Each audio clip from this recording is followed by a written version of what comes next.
Assalamualaikum warahmatullahi wabarakatuh. Berjumpa lagi bersama saya Wahyu MDK. Apa kabar buat teman-teman? Semoga teman-teman dalam keadaan baik dan juga sehat. Dimudahkan segala urusannya dan juga dilancarkan rezekinya. Pada kesempatan kali ini saya akan membacakan sebuah kisah dari Bang Idok saat pendakian di Bukit Sintong Gunung Kawi. Lalu bagaimana kisahnya? Silahkan simak videonya sampai habis. Dan tanpa basa-basi lagi, kita langsung saja masuk ke ceritanya.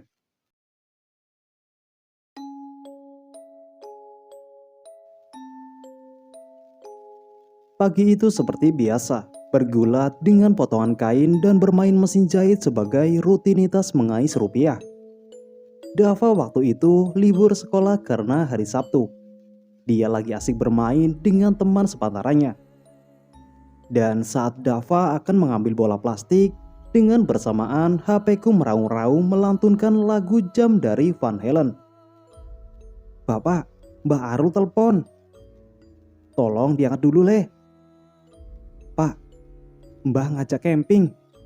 Dan segeralah HP overhandle. Mau ngajak kemana nih si gondrong? Penuh karakter itu Sabtu-Sabtu gini. "Halo Mbah, ada apa?" "Halo Dok, ayo dolan. Aku nemu jalur baru, view-nya oke." "Waduh, di mana lagi Mbah? Males ah, kerjaan belum kelar." "Udah, kerjaan lanjut besok. Sabtu Minggu itu hari libur.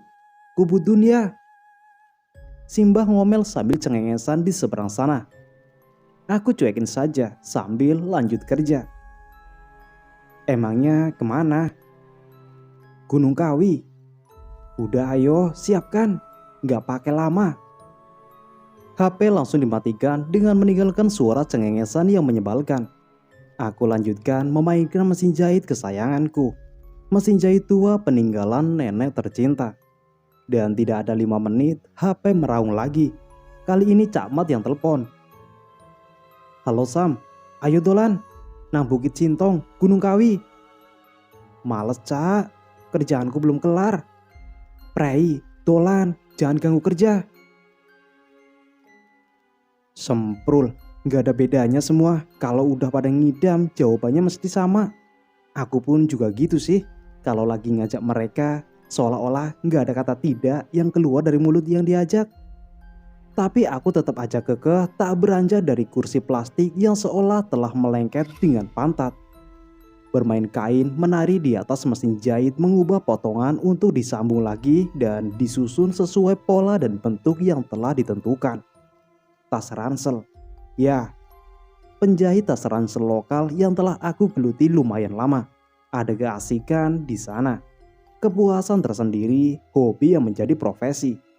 Ransel dan gunung sangat berkaitan erat, walaupun kadang hanya cukup dipakai tas sekolah saja. Tak terasa, azan zuhur telah terdengar. Dava masuk rumah dengan Yusuf, putranya Cak Mat. "Bapak, ayo camping. Ini udah dijemput Om Mat sama Yusuf." Belum sempat aku menjawab, Cak Mat muncul sambil cengengesan dengan perlengkapan lengkap. "Wis, ayo tinggalkan mesin jahitnya. Sholat, langsung kita berangkat." Enteng banget tuh si Sarkemat, nyerocos sambil nempelin pantat di lantai. "Ayo Dava, cepat packing." Lanjutnya ngomporin Dava. "Oke Om, siap."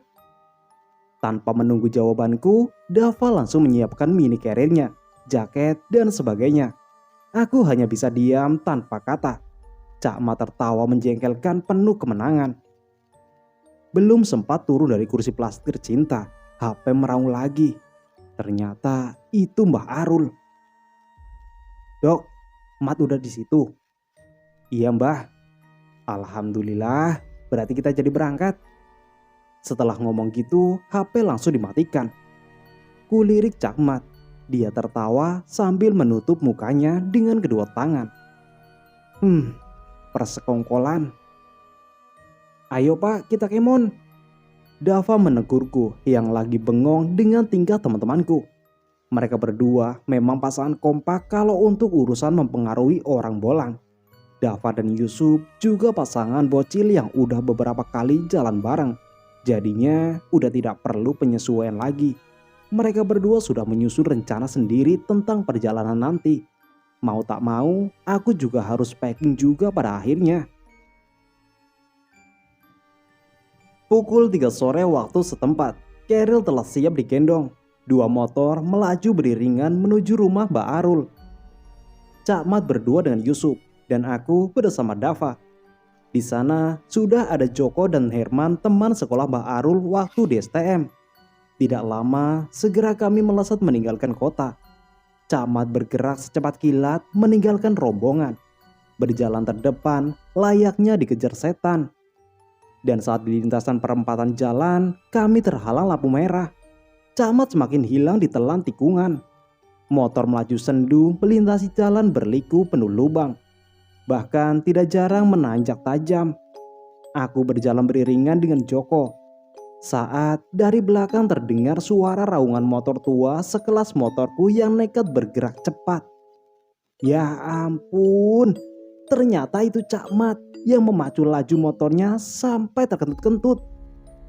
Loh, ada seseorang yang agak gendut dan bersaru di boncengnya. Cak Mat berhenti di samping Tugu Selamat Datang Desa Wagir. Si gendut turun dan berjalan menuju warung tenda. Cak Mat mendekat dan membisikiku dengan santai. Bentar Sam, nunggu Yaki. Loh, ada tambahan personil kah? Iya Sam, itu yang gendut barusan namanya Jono. Yaki juga mau ikutan dengan Taufik Jowo. Lanjut Cak Mat menjelaskan. Joko mendekat sambil berbisik lirih saat melihat tampilan si Jono. Enak ya Sam, kalau udah biasa ke gunung cuma pakai sarung doang udah jadi. Kalau itu sih bukan biasa ke gunung Jok. Aku malah curiga kalau dia tidak pernah ke gunung. Jelasku ke Joko yang mengagumi cara berkostumnya si Jono, yang mana hanya memakai kaos oblong dan dibungkus sarung serta sendal jepit sudah cukup. Kami berhenti menunggu rombongan Yaki lumayan lama, sementara Mbah Arul dan Herman ngacir duluan. Aku putuskan jalan menyusul Mbah Arul karena aku takut kesorean. Pasti akan turun kabut. Pandangan mataku sangat terganggu saat bermotor pada kondisi gelap. Tidak meleset dari ekspektasi. Kabut tebal turun berduyun-duyun menggelantung dan melayang dengan riang. Jalur membelok nyaris tanpa aba-aba dan aku pun sangat terpaksa nyasar masuk ke hutan. Baru merasa kalau diri sudah tidak lagi muda. Pandangan mata sudah tidak sempurna. Hampir 5 kali mengulang kesalahan yang sama. Efek mata tak kelihatan jalan yang membelok tajam. Untungnya sepi dan bukan jurang. Aku putuskan berhenti di warung pinggir jalan kopi hitam teman setia. Dengan kopi mata sedikit terbuka. Mbak Arul dan Herman sudah berada di base camp Batu Tulis lebih dahulu. Karena tadi tidak ikut berhenti menunggu Yaki. Aku dan Jono menikmati kopi hitam, Dava cukup teh hangat saja. Rahmat dan Jono datang pas pada seruputan terakhir kopi hitamku. Kondisi kabut juga mulai sirna perlahan. Lanjut base camp Batu Tulis yang di Maduarjo karena Sintong searah dan satu base camp dengan puncak Batu Tulis via Maduarjo. Teh panas menyambut mesra kedatangan kami di base camp. Istri Kang Sarijo dan bapaknya yang sedang bertugas. Ngobrol sebentar jalin silaturahmi. Mbak Arus sudah seperti di rumah sendiri. Packing ulang dan koordinasi. Selepas sholat maghrib tim mulai merayap perlahan. Jalur awal melintasi pabrik susu ya apalah itulah. Yang cukup luas. Jalur beton cor dan dilanjut makadam. Beberapa saat berikutnya mulai masuk batas desa dan huntara. Jalan mulai setapak meliuk dan nanjak manja. Jalan pada posisi terdepan Cak Mat dan Yusuf. Dava dan aku mengikutinya disusul Joko. Persimpangan awal, Cak Mat dengan yakin ambil jalur kiri. Jalannya menurun mesra, semakin lama semakin turun dan meliuk menggoda.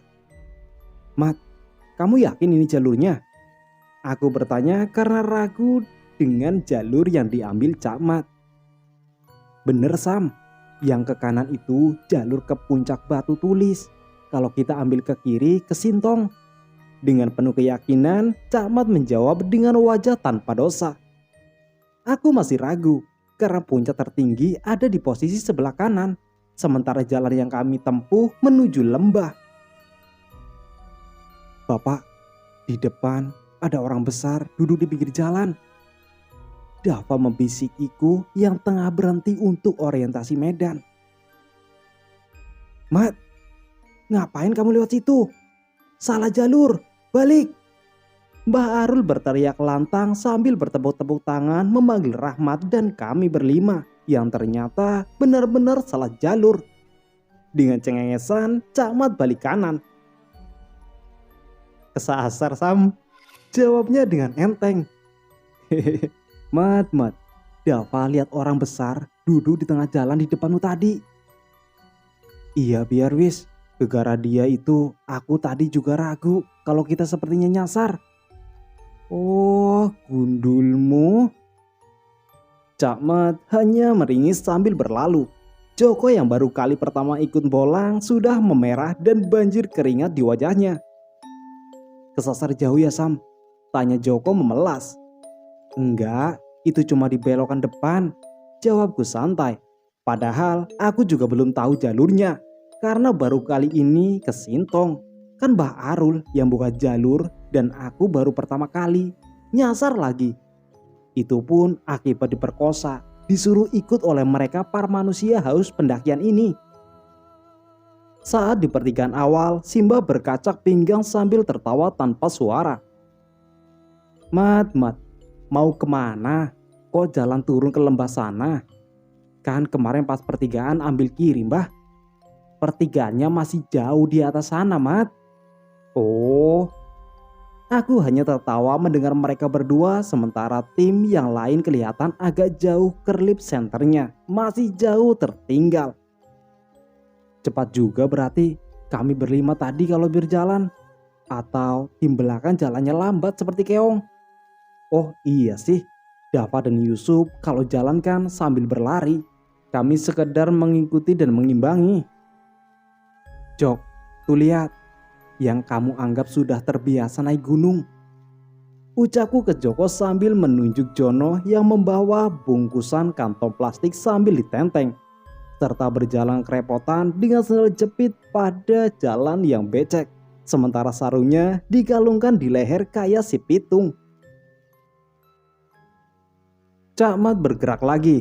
Kali ini dia sudah merasa yakin jalurnya benar. Karena sebenarnya dia sudah pernah diajak ke Sintong oleh Mbah Arul. Lintasan menanjak mesra berliku dan hanya setapak. Instingku berkata kalau ini jalur yang benar. Dava berhenti mendarat di depanku. Tangannya menunjuk ke depan rerimbunan. Ada sepasang titik menyorot menyala di balik rerimbunan. Aku pegang putraku. Itu mata binatang leh, kita harus tenang. Kuarahkan headlamp ke sorotan itu. Ada bayangan hitam yang berkelebat cepat yang menimbulkan suara berisik di semak belukar. Rahmat dan Yusuf kaget dan melompat. Opo iku Sam? Macan, jawabku sambil ngakak. Sing genah. Taulah, yang jelas binatang berkaki 4. Firasatku itu luak. Karena di bawah sana perkebunan kopi dan kelebatan tadi tidak begitu besar. Sepertinya benar karena tidak jauh dari situ Dava menemukan kotoran luwak yang bercampur biji kopi. Pak, ini apa? Kok kayak biji kopi? Iya itu memang kopi leh. Kopi yang habis dimakan luwak. Oh ini tah kopi luwak itu. Iya leh, ambil kopi mahal itu. Jijik pak. Nah berarti yang menyala tadi matanya luwak. Kan tidak terlalu besar. Hanya sebesar mata kucing kan tadi. Iya pak. Pelajaran baru buat anakku yang langsung didapat dari alam kopi luwak. Kini jalur semakin nanjak. Dengkul ketemu janggut. Dan ini Mbak Arul. Bikin jalur seenak udilnya saja. Dava aku dorong dari belakang. Jangkauan kakinya tak sampai pada pijakan di atasnya. Begitu juga dengan Yusuf, didorong juga oleh Cakmat. Tanjakan edan ini lumayan panjang treknya dan tinggi serta berputar. Ini bisa jadi Mbah Arul ngeprank dengan lintasan yang kami lewati. Gimana dok? Jalurnya keren kan? Mbah Arul berteriak dari bawah sambil cekikikan. Lumayan Mbah, daripada di rumah ngeliat tembok dan langit-langit kamar, jawabku asal. Tikungan terakhir ternyata sudah lapangan. Puncak Bukit Sintong sudah memberikan ucapan selamat datang. Indah memang, bendungan Karangkates terhampar di kejauhan sana, selintas seperti pantai selatan. Melihat ke timur, Mahameru menyembul gagah berdiri di atas awan. Arah barat tertutup awan sementara arah utara hutan belantara liar.